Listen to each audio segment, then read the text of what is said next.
All right, let's get this started. So I'm going to talk about a off-road ride that I did today. It covers about 50 kilometers and just a bit over 500 meters of elevation gain. You can see the map there of northern Taiwan is where the ride takes place. The red bit here is the loop I did. And granted, most of this ride is done on the road, asphalt, but there are some nice sections that I want to highlight or kind of put in the spotlight that were off road. I was on a gravel bike, or it's actually a CX bike that I bought about 10 years ago. It's a carbon giant frame, and I think I have some images of that I can share with you. So basically, Taiwan is dominated by the road bike, but it's really nice when you can find some off road riding that is accessible, not too dangerous, and just downright fun. Um, this location that I'm going to share today is about this is right 3 kilometers from my doorstep. So I go down this alleyway and I'm going to go up a little bit of a hill, and then the road kind of starts to break and it turns into a legit gravel road, which is great. It's really nice. And the gradients, the steepness, not too bad. Um, I have a 1.2 kilometer loop that I like to do that offers a little bit of everything. There is a little steep moment, and then there's a nice downhill. This is the downhill you're looking at right now. The condition of the road is actually just right. There's broken gravel bits and dirt and some sand, some loose sand, which can kind of be a little bit dangerous sometimes. But today was quite nice. It hasn't rained in a while, and it wasn't muddy or anything like that.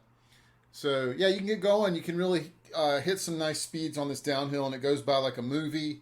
You've got the green on both sides, and it's quite nice. So I'm gonna roll back to where I do a hard U-turn, but I think I'm gonna change it up and share another section. So I do that. I did that loop. The area is called Wuzhou Tongshan, and I was there for a bit. I did some riding, and then I headed over to the name of that area is Dagushan. It's the back road, and this is great. This is like a straight up single track, and it carries on for about 1.5 kilometers, maybe two, and it's a bit of a 3% hill. It's quite nice as well. Like finding these kind of roads in Taiwan is quite rare, to be honest. There are not a ton of them, and the network that I have in, I guess I could say, my backyard is actually surprisingly pretty cool. I've been in Taiwan for about 15 years, and I lived in Danshui for some time, and I also spent a lot of time down in the Taichung Nantou County line. And you would think, wow, there must be some really nice off-road riding there, but unfortunately, it's not that great. This actually is, and this is in Taoyuan County. I've owned mountain bikes. Right now, I've got this TCX bike that's the only off-road bike that I own at the moment, and I have 700 by 33 millimeter. They're slightly knobby tires, and I do just fine. Granted, I take it easy, and I don't risk it too often. Some of the downhill moments do kind of scare me, so I pick the routes that don't really go crazy. There are some things in the bunker which I'm not sure if I've got a section of that today. I did ride it, but I think I might have run out of battery. Yeah, jumped off the bike here. I didn't have it going, and it happens. I haven't ridden this bike in like a year, and I took it out today. No trouble at all. I was super happy with that. The old S series SRAM, everything worked. The tires, I didn't get a flat. Gears changed great, and even it's got hydraulic disc brakes. No trouble. It's been sitting for a while, and I really hate it when that happens. Because I think I have like 7 or 8 bikes, and when one bike just sits and I kind of neglect it. I see it, and I'm like, I gotta ride that bike. That happened with this bike recently, so I thought today I gotta ride it. So I took it out for this nice 50K ride, and I was pleasantly surprised. It was such a good day. Nice temperatures. It was like 24 degrees, 25 degrees. And it didn't rain. It could have rained at any moment, but it didn't rain at all today, which was really nice. As you can see, though, this is straight up single track, and it carries on. I've got about 10 minutes of footage. I'm going to try to carry on and talk for the next bit and share some other information of the area. I I've made this video before, and I'm always surprised to go back and rewatch it and remember how it was. I was like, wow, that was such a nice day out on the bike. This is just it's magical because you are riding the green, and you like, is that private property? Are you going to get in trouble for riding there? This area, no, absolutely not. I've met some of the owners of the area, and they've always smiled and said hello.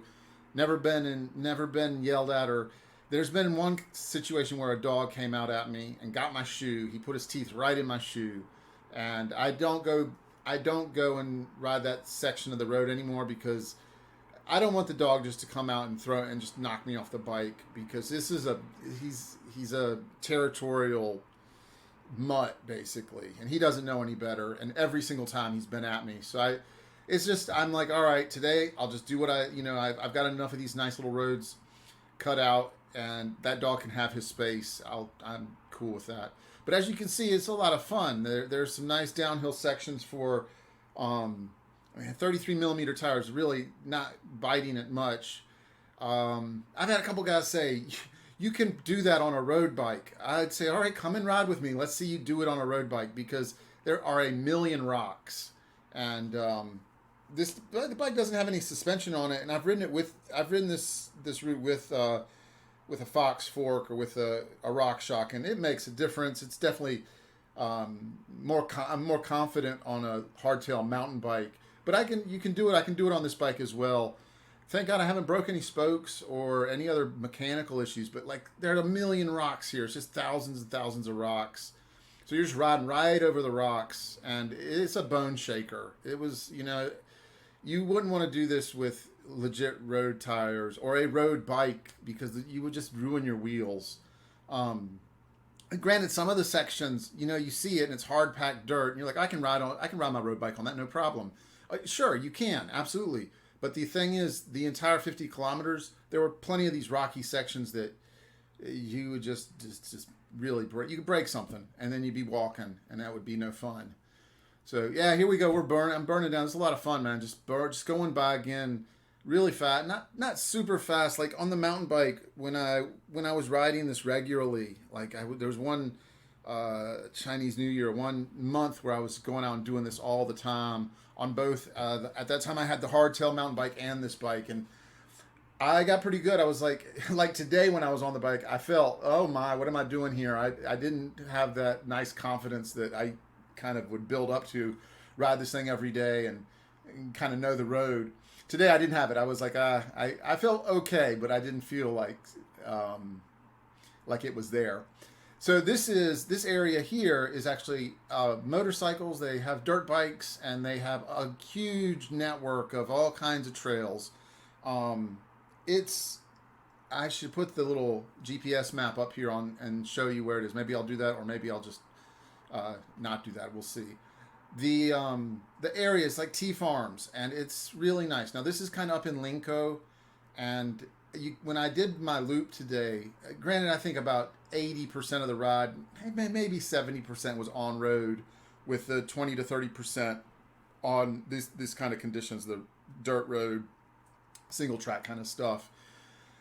This one's fun. This area is really nice. You could actually spend all afternoon, and if you just took your mountain bike, if you had a mountain bike and parked and just rode this for like 2 hours, you could do some backtracking. You could do out and backs. There's a 7-Eleven nearby. I think this would be an awesome morning or a great afternoon when it's dry. When it's wet, it's a mess out there. It's muddy, and it's slippery, and it's really really muddy. But you've got this network of, man, they've got all kinds of new stuff too today. When I was out there, I was like, wow, this is great. So when I do a ride like this area, I sometimes kind of call it as the main event, because these trails are super fun. You can really get going, and it goes by like a roller coaster. There are routes. There are a lot of routes. So to be honest, sometimes I'm in love with the TCX bike, this kind of gravel bike. But when I was riding, I had a carbon frame hardtail mountain bike, and I really like to ride that. And it was like a 29er, had huge, like 2.2 tires, and I was just like, I can do anything. I was like, I don't care, I'll just go whatever. But with this bike's a little bit more agile, and the tires aren't as big. So it's really a good test of finesse and keeping the wheels upright and not have to jump off the bike. I didn't crash today. I almost did a couple times, and I'm riding with like road pedals and road shoes as well. So yeah, I'm a little bit. It's a little bit risky, I guess. Maybe it's not. I'm fine with it. Riding over all the rocks, it's just like you really gotta say, I'm gonna do this and just be careful and make sure you don't lose it, right? So I don't know what I'm doing here. Anyhow, that's it. That's 10 minutes. Taiwan, a little bit of off-road info for you. If you listen to the whole thing, great. If you want to ride, I do this maybe once or twice a month. Yeah, hit me up if you're free, and I'll maybe link up. Cheers.